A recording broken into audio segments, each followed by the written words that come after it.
broadcast. Oh my God. All right.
If you watch Reality's Edge with Doc and Buddy, you will learn there are other dimensions.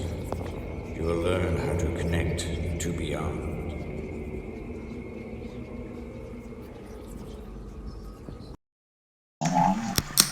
Some people say that I have soul.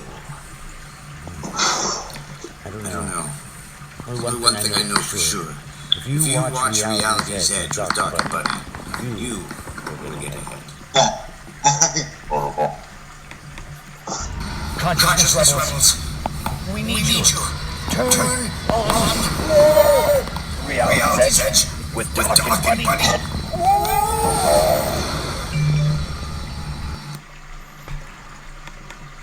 All right. Let's see. Are we there? Are we here? Yes. We are? We are live. Buddy, Comrade Budinsky, and everyone, welcome to the show. Reality's Edge with Doc and Buddy. Bud, how are you doing tonight?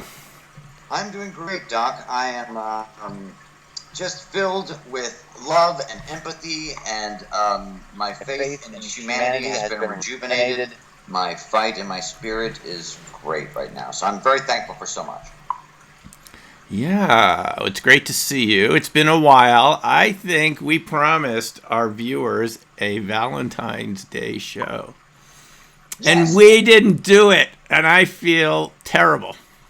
Doc, I think I've got a backup plan. Yes. could do this as a retro-causal Valentine's Day. Yes. Retro-causal. Why not? Why not? Non-local, retro-causal, and just for this show, everyone who's watching it, we will be in Valentine's Day, actually. You will have experienced this in Valentine's Day, but you'll come immediately back to this time period at the end of the show. I love it. I love it. And the theme of Valentine's Day is love. Loving yourself, loving others, loving the planet, the universe. What is love? What is love? I think, buddy, it's a very good question. It is the key to everything we're talking about. We've talked about so many topics on this show, haven't we?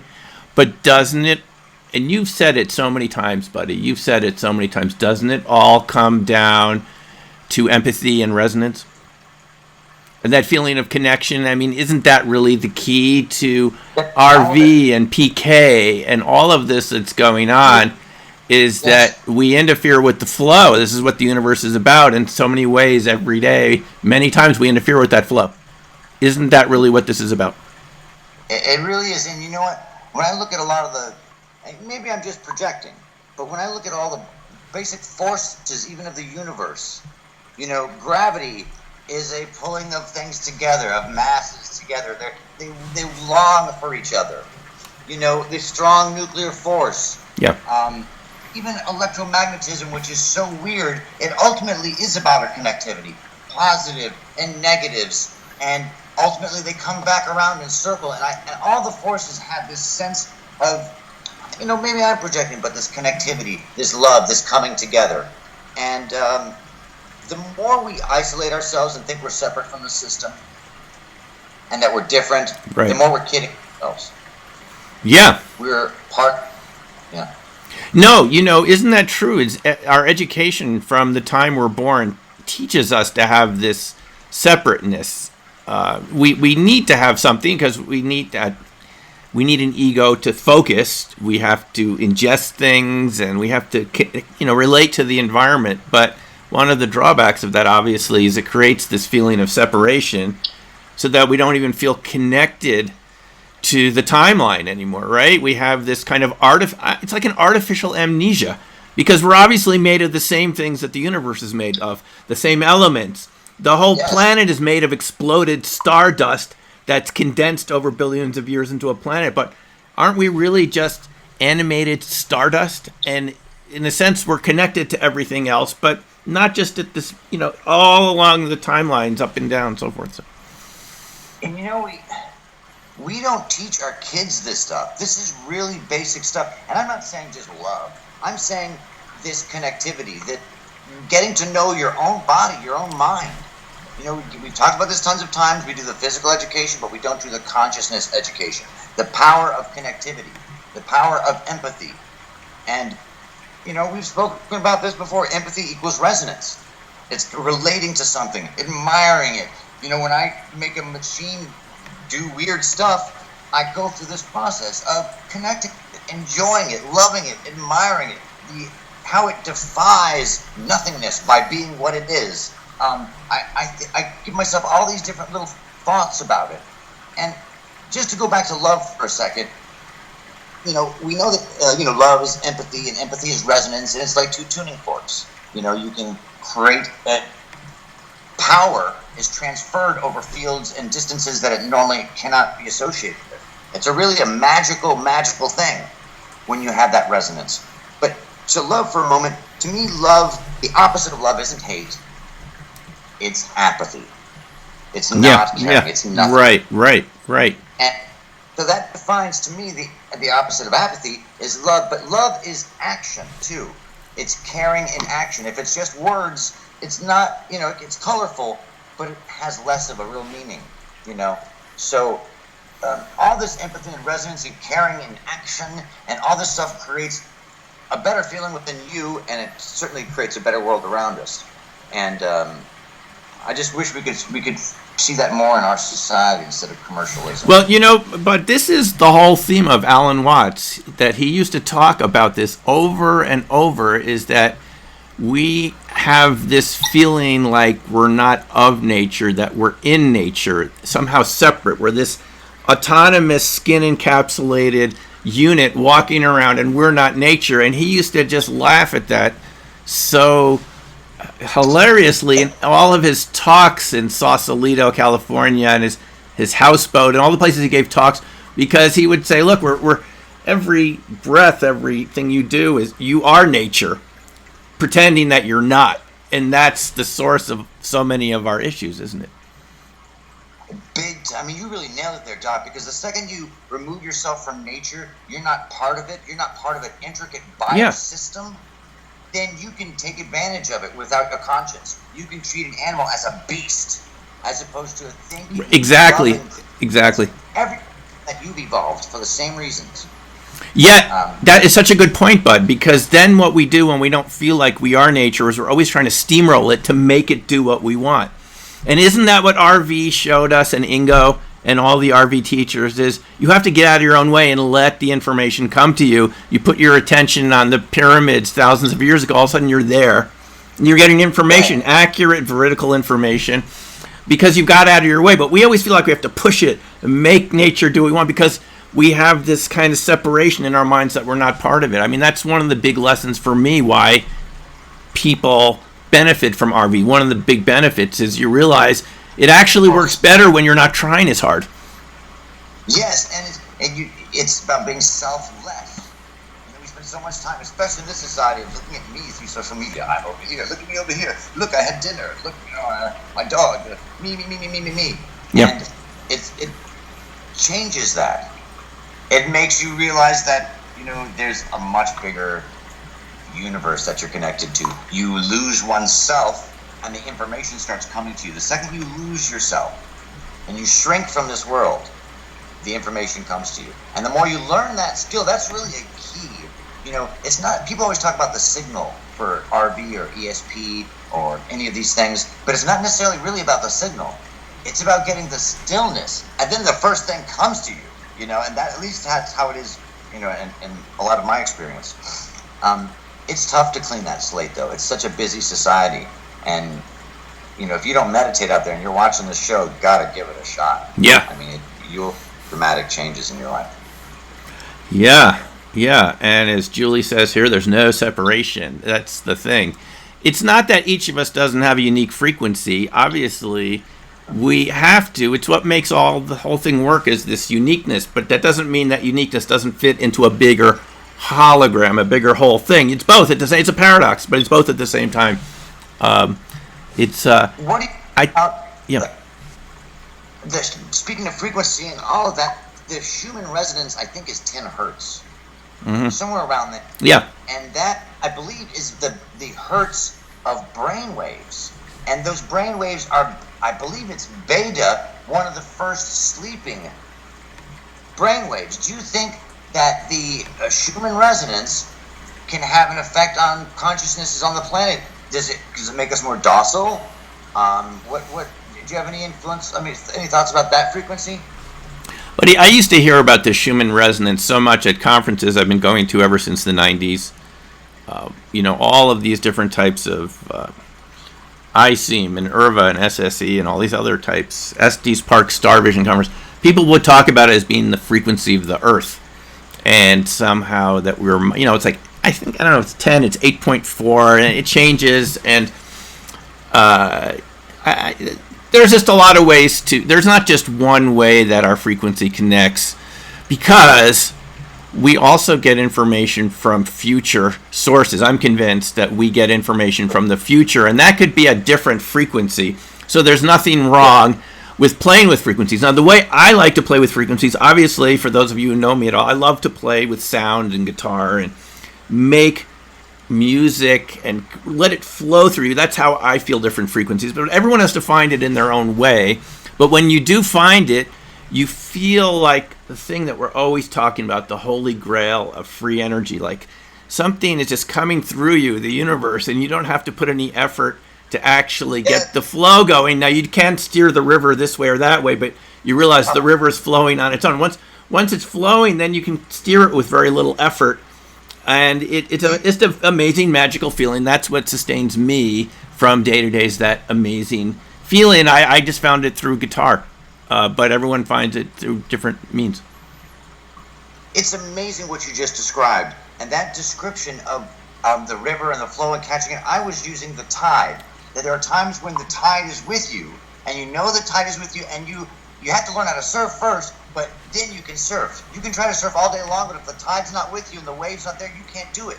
And when I'm doing PK, and I'm doing this very intense project right now, and it's having the same exact intensity that it had exactly a year ago with these machines, and it's the same thing where there's times when I don't feel the tide with me, and it's not affecting as much as I would like. There's an effect, but it's not like dramatic. But then there's other times where the tide is there, and I know how to take that tide and that momentum and build it and build it and build it until it's stronger, so something really weird can happen. And I think that's like life too. You know, there's a classic saying, you have to move with the time and the tide, and you know, all things like that. And it's true. So take advantage of those tides, those rivers when you got them. You know, grab that energy. It's so true, buddy. I'm really glad you're saying these things. It's not. We don't learn this in school. They don't teach us this. I don't know why they don't teach us. They teach us to be these mechanistic kind of even shapes that fit into the machine. They don't teach us this sort of knowledge. You don't hear about this really at all.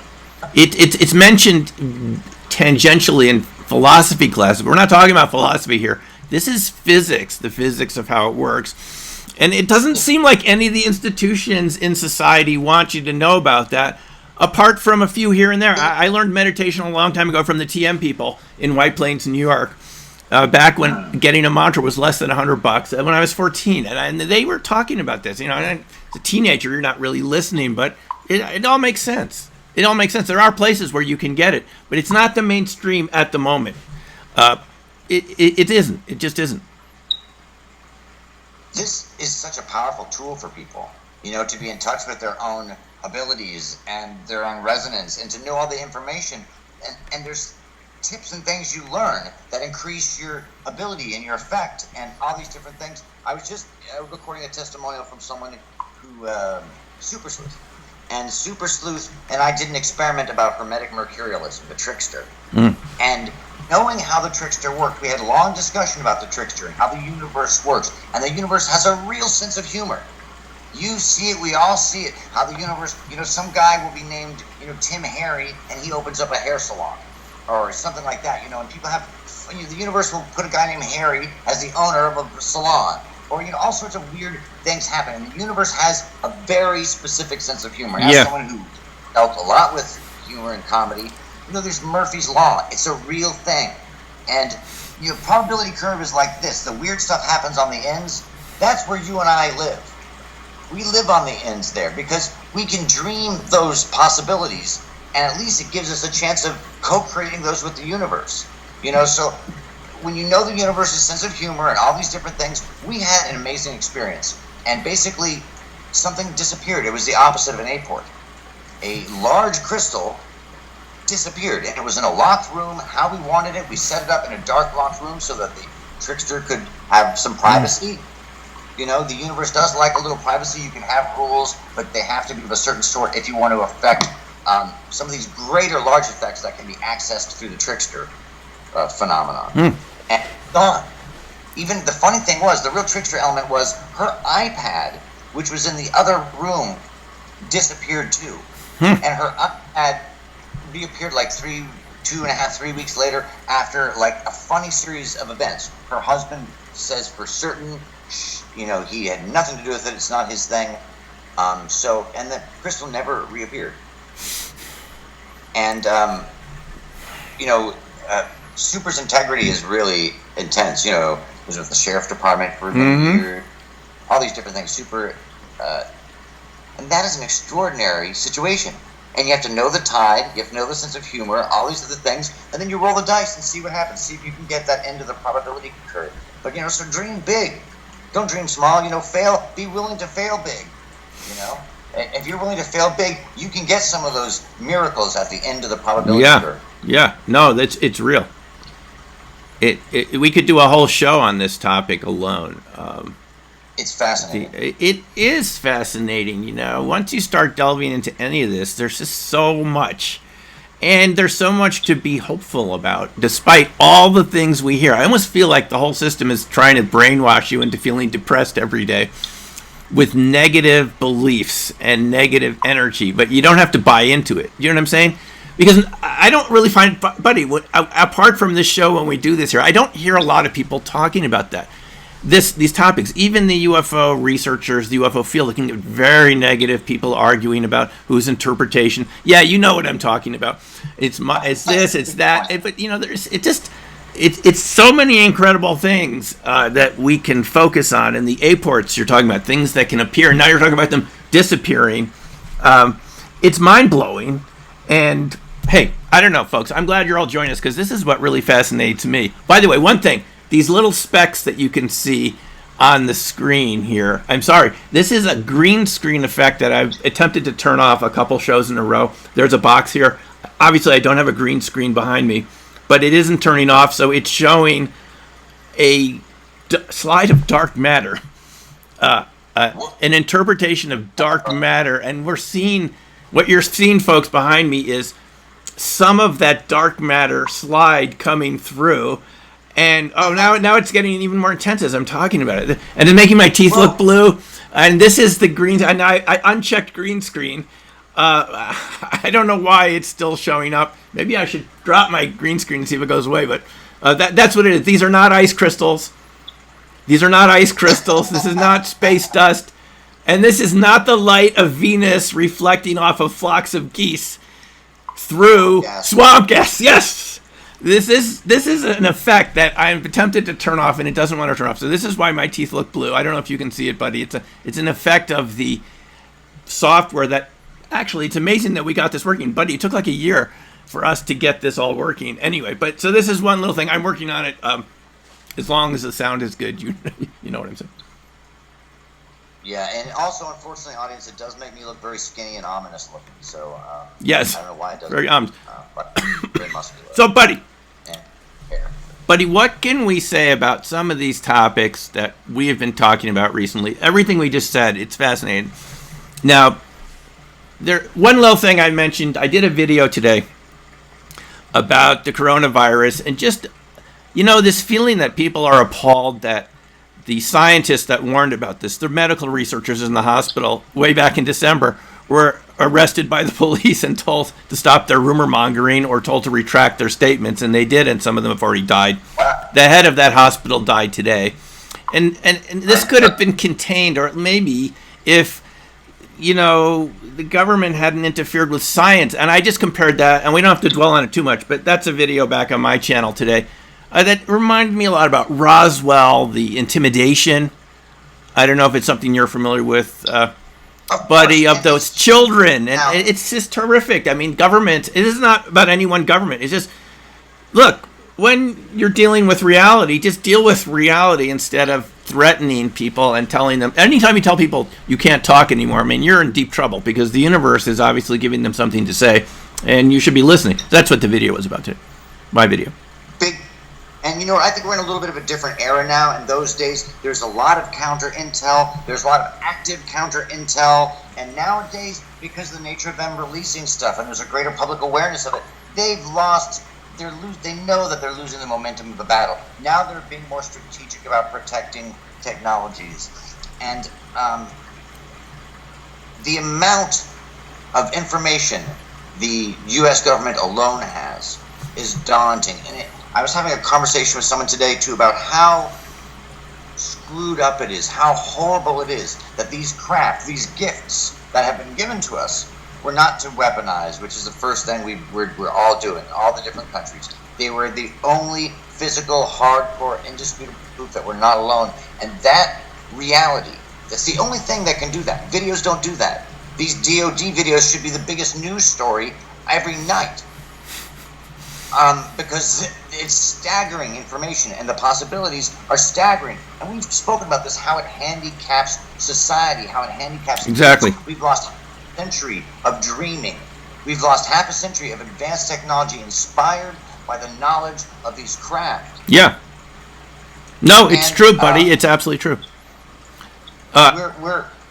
We're handicapped. We're damaged. No, and I'm glad you brought that up. That is exactly what the latest Tim McMillan, retired Lieutenant Tim McMillan, wrote about in the Popular Mechanics article, which I hope everyone has the time to look at. It's a very long, detailed article about the Pentagon's position on UAPs and how it keeps waffling back and forth. You know, they've said they've changed their views on what ATIP was about, and now they're saying it's only about foreign aviation.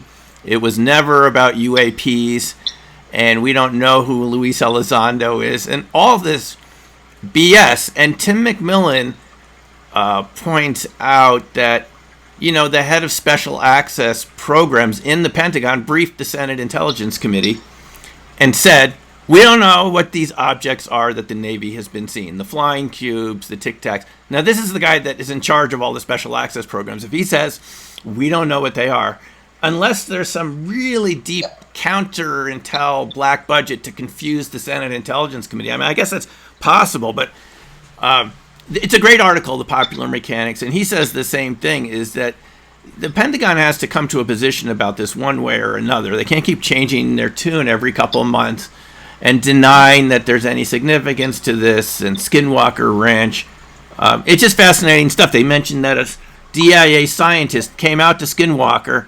I don't know if you've heard this story, and he saw some shape float in front of him in the trailers out there that changed. Yeah. It's a knot that, yeah, okay. So I think it's a great article. Tim is trying to get to the truth about Hal Puthoff is mentioned in there, all the people that we know. And he kind of goes through back and forth. And, you know, it really looks like someone's really still, at this date, is trying to retract the Navy stories, despite all the radar evidence. And I don't get it. I mean, why not? It just doesn't make any sense. It's something's not right here, bud. Big time. And what it also says to me is it's a barometer of our society's intelligence. It's a barometer of our society's universal awareness of science and its importance. It's also an indictment of our shallowness, our naivety, our commercial capitalistic society. People literally care more about the latest iPhone model and the amazing cameras on it than the fact that there is another freaking civilization, and we know it's not from Earth. We know these advanced technologies are not, I believe, there's some ample evidence to prove that some of these craft, in the least, present enough evidence to prove that they're not from a breakaway civilization, and they're not from a species that broke off and was isolated. They're not from Earth. And the reason I can make this determination is for several strong reasons. One is that they're often found scanning nature. I mean, there's so many UFO reports of them scanning nature. So why would they do that if they were from Earth? Why would they be collecting samples if they were from Earth? So something very interesting is going on. No, that's true. I mean, even remember Ingo's book, Penetrations, A Question of Extraterrestrial and Human Telepathy? He says that he was taken up to Alaska and he was shown by some, black ops guys, a triangular craft that would, show up over this lake every week at around the same time and take out water. And he made this joke. He goes, "Oh, it's a shopping cart Earth." But there is that connection between, they're just sort of like water was coming and I didn't get to ask Ingo about the book. I mean, I really wanted to find out, but I have no doubt if he wrote about it, it happened. And you know why? Because I heard from Hal that Ingo was so careful about everything he spoke about. As you've pointed out, buddy, many times, he didn't want anything negative to be said about RV. So he double and triple checked everything he ever said to make sure it was accurate, because he didn't want people using anything he did to be a criticism of RV. And you know what? I felt that way really strongly early on with this research I was doing. I didn't want to talk about my bizarre experiences. And because I didn't want to damage the research that's been done. And I've come to the conclusion, though, that we just have to lay it out now. We have to lay out all the information now by denying and being another person who says, you know what, they can't handle this, or I'm being a exact recreation of the problem that I complain about. You know, it's just well, that's an interesting. That's an interesting observation, buddy. I mean, you've had some contact with this system, and this system has said you can't really talk about what you're doing. So you've actually know what it's like firsthand, and you're very qualified to talk about it. Do you see any hope for this sort of truth embargo opening up? Because I just feel like this is getting ridiculous at this point. I mean, we had a couple big articles in the Washington Post and the New York Times saying that the Pentagon had a UFO program. And we've had people from that program come forward, and many others anonymously saying, look, we saw stuff in that program we cannot explain. We looked at everything. This is what Hal Puthoff personally told me. They looked at every possible explanation terrestrial, and after 10 or 15 years, the U.S. government said, we simply can't find any evidence that these craft or the materials are being manufactured. They used every resource that the federal government has, and that means they can look into virtually every computer, everything, and they couldn't find any trace of any industrial process that produces these metamaterials. This is what I'm told, and I guess I'm repeating it now, so thank you, Hal, for saying it. It's from an advanced civilization. You know, you would expect an advanced civilization to do something advanced. And we have to realize how extraordinary our biosphere must be for an advanced civilization to come here and check it out. You know, the universe must be so dynamic that an ultra-advanced civilization can't predict all the wonderful possibilities that nature, God, the creator of the universe, can unravel through evolution over time. And that's kind of a wonderful, cool thing about us. About not just us as a species, but our whole biosphere, our whole system, that we're not pre-calculatable. Yeah. At least this level of ETs that are visiting us. There may be a level of extraterrestrial that is so intelligent that we're not worth visiting, you know, because they can pre-calculate all the possibilities. I want to just get this silly little idea out. I don't know if I spoke about this before, but, you know, we talk about this field, and the field has all data and all information from all past and future, and it's got everything basically there. And it's just like kind of smeared in this field that we can dip into. And it reminds me of an event horizon with all the data and the information of everything that's ever fallen into it. And the fact that we live in a holographic universe, we could be that projection. You know how they have you're frozen in time. If you see someone falling into a black hole, they're like a hologram. Yeah, right. So who knows, Doc? But, you know, I'm unlearning every day with this stuff. And it's just sad this is not the biggest news story every night. Well, it will be at some point, buddy. I mean, that was my thing about the coronavirus. I mean, I'm not making light of it, and I'm not, you know, it's a fact that it's happening, and it could become an epidemic. Nobody knows at this point how many people are going to become infected by it, but that is a metaphor for what happens when you suppress the truth. Yes, big time. Whatever was a little problem now becomes a huge problem, becomes a pandemic mega problem. And don't lid on it. Share our problems. Yeah, just open up, and nothing ever good happens when people stop talking about important issues. And in this case, we can literally see that with tens of thousands of people, you know, thousands of new cases every day. It's out of control in China. Have any of you imagined what it's like to quarantine a city of 60 million people?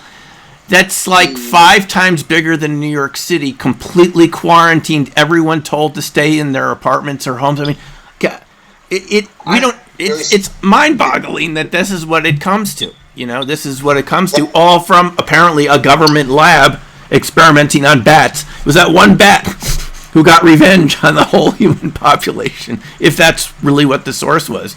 And it's just so representational of what happens. And the UFO story is the same way here in our country. Is we've had so many opportunities to have an adult conversation, going back to the disclosure conferences from Stephen Greer in 2001. The Citizen, there was some more activity at the National Press Club in 2010. Then Steve Best at Paradigm Research Group has the Citizen hearing in Washington, D.C., National Press Club for 5 days. I was there. In 2013, plenty of opportunity for C-SPAN to turn the cameras on. It's remote, just for an hour. I mean, something. You had very qualified people there from all over the world saying about their encounters with these anomalous objects that have properties that we can't even understand. And yet here we are in 2020, and we still don't have much of a real dialogue about this. One more thing, buddy. There was a guy on TEDx, Dr. Alexander Wendt, I guess that's how you pronounce it in English. It was about, should we study UFOs scientifically? And this was a political scientist. I think he's at the Midwest, but he'd been at institutions on the East Coast. And he's saying, look, why is there a taboo on this topic? Why don't we study it like we study any other any other subject, just objectively? And we could put a network of cameras out that point towards the sky across the United States and just look at all the video footage and decide empirically, are there objects there that do not fit anything that we can explain? And guess what TEDx did? They funded it? No. They banned the video. They cut the video. They banned the video. It said below there TEDx had banned it, and they had the policy of TEDx. They had banned it because they said it wasn't scientific. It didn't meet their criteria for being science. In other words, they're deciding ahead of time what the scientific subjects are. And if we had used that criteria, we still wouldn't have discovered America, because no one at that time believed there was an America. And you could have said, one of the policies in TEDx is other experts have to agree with you. Well, nobody agreed with Columbus at the time. I mean, that was a really risky thing. People thought there had to be two spheres, a water sphere and an earth sphere, the two-sphere idea, and they debated how do they fit together, the two spheres. And, of course, the Bible had said the earth had four corners, and they thought Columbus is just... And the cartographers at the time didn't even want to look at his plans because they knew he was just going to run into India. There wasn't anything out there. And it just shows you can't specify ahead of time what you're going to find. I mean, science is not about... It's not about the topic, it's about how you look at it. And these people at TEDx don't even know what science is, and here they are banning. That's the whole point of the video, is why is it... Anyway, you know what I'm saying. It's taboo. It's still taboo. And you know what? When you look at the Fermi paradox and the Fermi wall, why are there not more communications bouncing around? How come there's not more signals bouncing around? Where are all of these advanced civilizations? And there's a reality that you have to think about. Any species that gets evolved enough to reach technology and have advanced technology has to be the kind of species that is insatiable, where has to be faster, further, more, constantly unsatisfied, like humans are. That's how you survive. That's how you progress as a species, as a biological creature. But once technology gets to a certain level where it starts advancing very quickly in terms of its power, we haven't had a chance to evolve spiritually and see the ramifications of this technology stuff. It's only been around 100 years, basically. This higher end stuff, and for the computers and all that stuff, it's even less. And its possible damage to us is so catastrophic. Think about the first atomic bomb. I think the first atomic bomb test was like 5 times more yield than they suspected. So imagine in the future when technology makes a little error that's 5 times larger than expected. And look at us now. All of these gifts that we've been given that could save our planet, instead of activating them and talking about it and saying, we're not alone, let's talk about these next questions. How precious our biology is that advanced civilizations are visiting us. Why are they so concerned about our environment? If an advanced civilization is concerned about our environment, holy shit, we should be too. All those next super important questions. It gets me frustrated at how easily a species that's insatiable like that can fall victim to technology. And I think that's a very real possibility as to a large number of causes of the Fermi paradox and the Fermi wall. And can we learn? This group of ETs is breaking the traditional protocol and letting us see them, interacting with some of us. And they don't want to give up on us. They understand this is one of the great difficulties of technology. Yeah. And I'm hoping that they can do something big enough in both. I mean, right now they're doing the fleets, large amounts of craft, fucking with the military, essentially. Yeah, no. They've been doing this for decades. And they're taking it to a new level, though, now. We see phases, UFO phases over time, and they're getting more interactive, more aggressive. There's a lot more abductions in the past and medical stuff. They've dealt with a lot of the biology stuff now. I think they're still doing recovery of stuff, in my belief system. But now they're also trying to do that last phase of warning us stuff. And they're doing it by going directly to the... Well, but what you're saying is absolutely true. And again, using this coronavirus as just kind of one outcome is it can lead to disaster if you keep suppressing the truth, and it's not like people aren't telling you what's going on. It's just that these really, these interests, these institutions that have been around, you can understand it in a communist country because it's controlled by one party who manages the whole economy and the political system.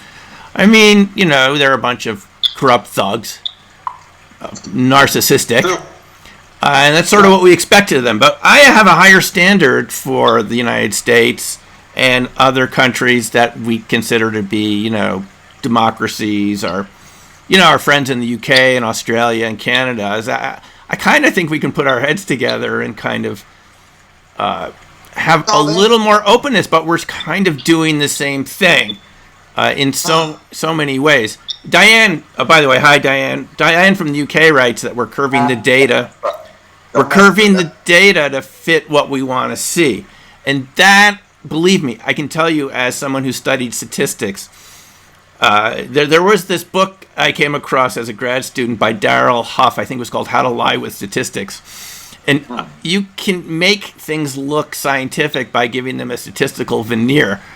But what you're doing is throwing out the outliers that don't fit your preconceived ideas and then presenting it to your clients with a very smoothed out, pseudo-linear appearance. But you're only doing that because you're instructed to throw out the outliers as if you can tell what an outlier really is.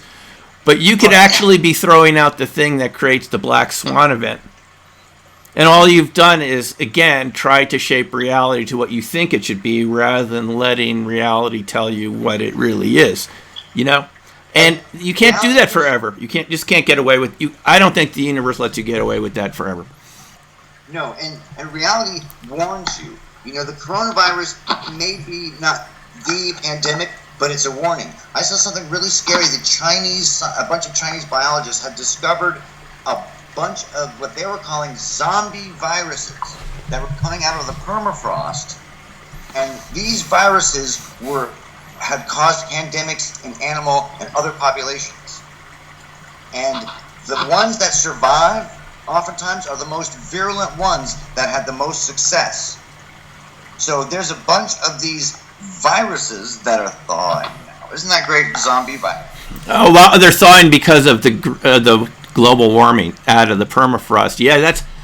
Oh, wow, these scenarios, there's a lot of them. It's... So many. So let's get busy, gang. Come on. Well, look, I just read in Science Magazine that the U.S. Agency for International Development, USAID, had a 10-year program to look for pandemic viruses that could jump from animals to humans. And they investigated 1,000 different viruses all around the world for 10 years, $200 million. And they decided to end the program in November because they hadn't really found anything. They didn't give an explanation, but I mean, here, the very program designed to look for what we're seeing now, they say, okay, we did our work. We spent our 10 years. That 10 years is a good time for a government contract, 200 million, nice round number. Okay, we're done. And now you have the virus. And they weren't even around to look for it because they canceled the program in October of 2019.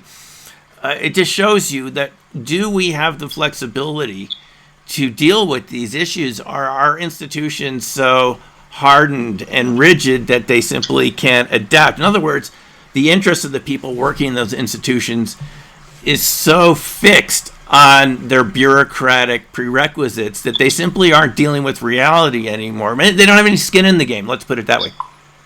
They don't have skin in the game. In the House and the Senate, people subjugate their ethics and their morals for much more shallow causes, oftentimes. And in the U.S. government, you heard Luis Elizondo talk about how his boss was an evangelical. Yes. Demons, and you're going to have all these different perspectives, and this is the damage that not revealing has caused. This is, the Vatican is having a UFO conference, or just did the other day. They did, right, February 12th, just a couple of days ago. Refreshing to know that. But the damage is being done to society every day by not revealing. No, it is, buddy, and again, this involves the entire realm of science. The big topic right now is hypersonic missiles. I don't want to get into a fear mode, but a lot of countries in the world are trying to develop these Mach 5 and above missile systems. Now, guess what? In some other countries, it's an open topic. They have conferences. Anybody can go. Many scientists go sharing their ideas about how to develop hypersonic, craft and all of this. Some of them apparently go Mach 25, these so-called hypersonic glide vehicles. Now, guess who's the laggard in that whole arena right now? It's good old USA, because it's so stovepiped and classified that nobody's talking about it. And apparently, again, I don't want to be a fearmonger. This is an example, but China has 10 times as many scientists working on hypersonic weapons as the U.S. right now, because we don't have any open forum for talking about these things. And that's exactly what Hal Puthoff warned me about at the 2018 conference. Talking to him after his presentation, he said, we're going to fall behind technologically if we don't start talking about the UFO subject, because it relates to everything else. In other words, buddy, as you are well aware, when you put the stoppers on one flow of information. When you cut it out, you lose a lot of information about a lot of other related topics, right?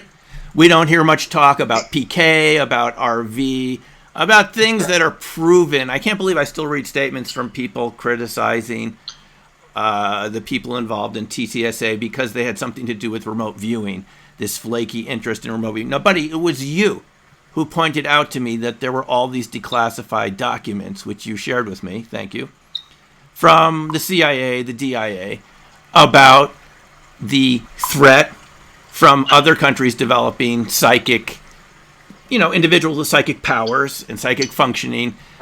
Going back in the 70s and 80s, I shared all those articles at the UFO MegaCon in Laughlin last year, remember? And you had supplied them to me because they're all declassified now. And it says about China and Russia. Now, didn't you tell me that, I think it was Russia alone had 5 institutes still studying these? Am I right? 5 completely dedicated to it. And I don't know if it's the case with all of the buildings, but they screen, they train, and they go operational. So they're testing the population, they're teaching them the methods and the means and the different formulas, and then they're doing stuff. And who knows what the F they're doing. But the possibilities are very big. It just sounds wacky if you're not educated. Yeah. And the facts, science is empirical. It's empirical. It's like with UFOs. You don't have to just see this TTSA stuff or the DOD videos. You can listen to 20 years of the top military people, the most impeccable witnesses, on and on and on and on.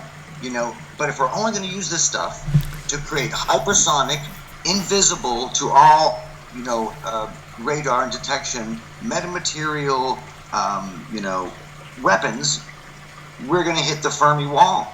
We're going to hit the Fermi wall. Weapons of humanity. So let's hope the feminine side, the maternal side in humans wants to preserve us. Well, that's a good point. Now, I just want to comment on something Ricky said here.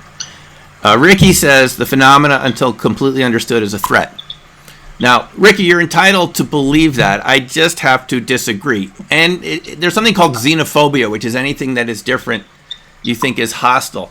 What I think what Buddy and I are attempting to say here is we have to treat it as something that has many possibilities instead of seeing it through the threat veil, or because of the holographic nature of the universe, that's exactly what you're going to get back. I think that Buddy and I are in agreement about that principle. If you look at it that way, that's what y'all get because it's true. But it doesn't mean that that's inherently what it is. You're just getting that holographic image back. That's my point of view on it. I'm not, No, you're right, Doc, and I think it's a mystery. The unknown is not immediately a threat. It's like having your house and you see a shadow and someone on your front porch, you don't know them, you shoot them with a shotgun. As this happens. Yeah. Your property has to be interpreted as a threat and it ends up it's your daughter's friend or something. Yeah, that's happened. And it happens all the time. So the second you say something mysterious is a threat, you deny your, I've spoken about this before, and I've spoken about this, you can learn a lot from broken watches, like smashed UFOs. You can learn a lot from a whole watch, perfect watch, but you can learn a lot more from talking to the watchmakers. And we think we're going to learn everything, less sneaky, from the watches. We can make these weapons before everyone else does, and we might just be sneaking ourselves into the Fermi wall. I think it's a really good point. Shannon's bringing up the abductions. People have been scared by it, but I would err on the side of caution here because, as Buddy's pointed out many times, these abilities are inherent in all of us. And if we approach this with fear, we're cutting off that aspect of ourselves that has a lot of power. So the price of that fear is you could kind of build walls around yourself. But as we started this, conversation today, then you're cutting off nature and you're cutting off your own nature. And that's the cost, I would say, Ricky, for having that attitude is you might be right with part of it, but the cost is that you're cutting off your own ability that has actually the ability to deal with it. And that is, like someone else is saying here, it's guilty until proven innocent. We just don't work that way in the Western world. It's not guilty until proven innocent. If the whole thing was so scary and so fearful, I don't even think we'd all be here at this point billions of years later after the Earth was created. It's not logical. These forces, as people have pointed out, could have extinguished us a long time ago if that's really what they wanted to do when we were just little squirrels running around in trees. That's sort of where we come from. And the abductions also, I would have to say, it hasn't happened to me in a scary way. I've had one or two incidents which felt neutral. I wrote about it in Opening Minds. But people do have experiences that are scary. But keep in mind that our scientists do take animals from the forest, put neck collars around them, and that's probably scary for the animal. But the point is to follow the animals, to learn their behavior so we can preserve their species. So it has a good intention, even if to the individual animal it might seem scary at the time, that they're tranquilized and some sort of, implant is put in them so we can see where they're going. I mean, it's the only way we can learn about their behavior is to track them and find out where do these... It's something I read about in almost every issue of Science. They want to find out where the big mammals in the sea are going, and it's amazing. They go much farther than anybody expected. They navigate from pole to pole, some of these whales. It's really incredible. But, I mean, I'm sure the individual whale would not, prefer not to have that tracker, but the benefit is we can help the whole species that way. So just because it seems scary doesn't mean it has to be. That would be my point of view on it.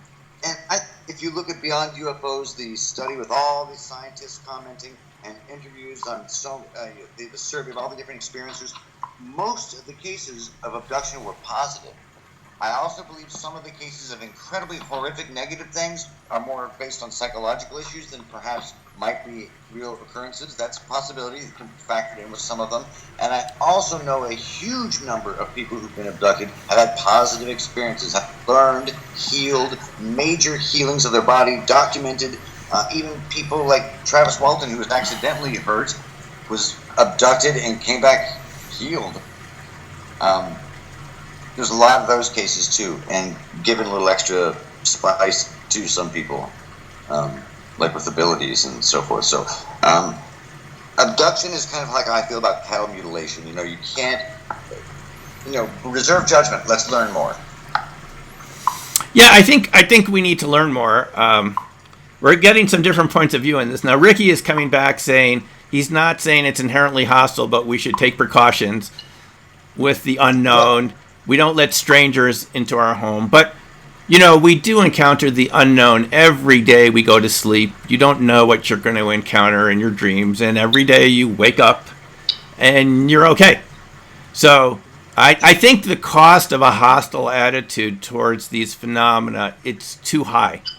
Because we could be foregoing a lot of evolution. I think we have to just trust that we're strong enough to deal with it. That's why we're all here on this broadcast right now. Because we made it through billions of years. And here we are after billions of years. If we can make it through 13 billion years, I'm sure we can make it another 13 billion years. That's just my point of view on it. I could be wrong, but I would like to believe that and approach every day. I'm not saying, Ricky, that you have to adopt my point of view. I'm just saying there's consequences of that type of attitude because, again, you're cutting off potential development. You're cutting it off with fear. It could be a threat, but it could be your best friend. Yeah. It could be the secret to your survival as a species. It could be a lot of things. It's in a superposition of states right now. And your actions determine how it will respond to that, Yeah. So, what kids do you fight first? Do you consider a strange kid a threat first and you punch him first? Or do you teach your kid to communicate, talk? And the irony is, we all think, that they're going to get more information from the, devices and stuff like that and keeping it secret. They're going to get more data and more technology. But it's actually wrong. We would get more information, more data from an open society knowing and discussing and talking about it, and all the science and possibilities that would materialize from that the government hasn't even thought of yet. And yeah, initiated communication, who knows what we could learn. Right, buddy. And we're not saying to give up free will or the ability to make decisions and say one way or another what you want to happen. It doesn't mean that you completely become submissive to these phenomena or entities, whatever these are that we're seeing. But I think we have to admit we're not in control of the airspace. This is probably what someone doesn't want to admit. These things are coming in out of our atmosphere all the time. We've already lost control of that. It's already a fact. It's just the attitude we go forth from here. It doesn't mean that you have to participate in things that you don't want to do. You can say, no, people have done this in abduction scenarios. They've said, no, it's stopped.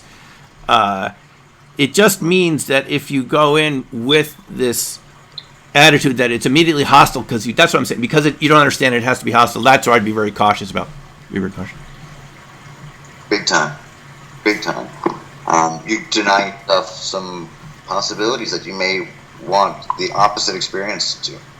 Yeah. As Diane's saying, we have free will. This is an intense episode.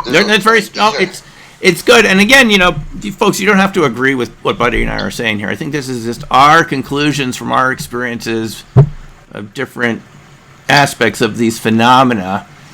And really, what it's all about is we want the progress to keep continuing. We want to learn more. We want to have more contact with our universe, not remain in our scared little isolated corner here, because that serves other people's interests, not ours. Yeah. We've been subnormal. We're being, the dreams that are associated with flight and craft and something more powerful than us. Think about this.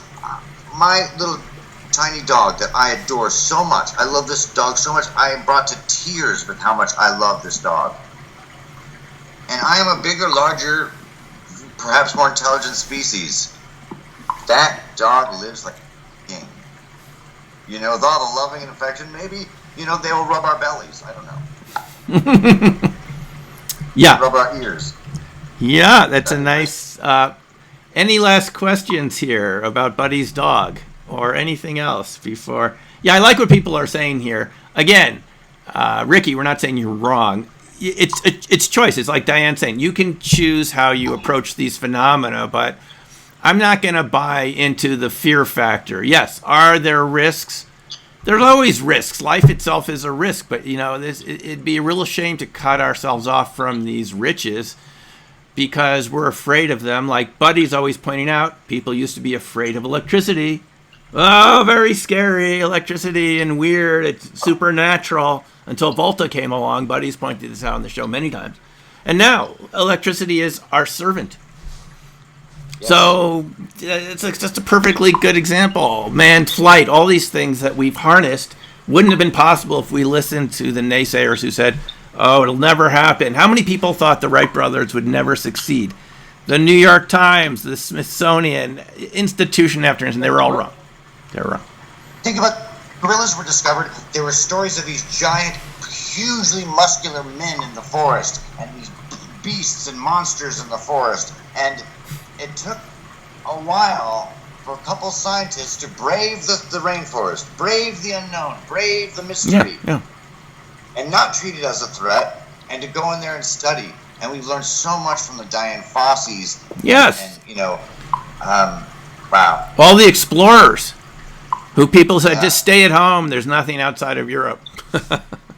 Let's explore. Let's RV. Come on. Yes. Okay. Buddy, we've had another excellent show here. I want to thank you for joining us. Thank you all who attended tonight and your questions. And we look forward to seeing you on Reality's Edge. Love you guys. Love you, Diane. We'll see you next time.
reality's edge with Doc and Buddy, we are not afraid to explore the fringes of known science, to step boldly into the darkness, and even examine the worlds of extraterrestrial civilization. They could even be right near us. Yeah, boss, but we've tried everything, and they keep shooting at us. Yeah, we've preserved all the biological data. Okay, we'll just let them kill themselves. Oh, crap. Alexa? Off. Alexa. Turn off, Alexa. Stop recording. Oh, crap. Is this live?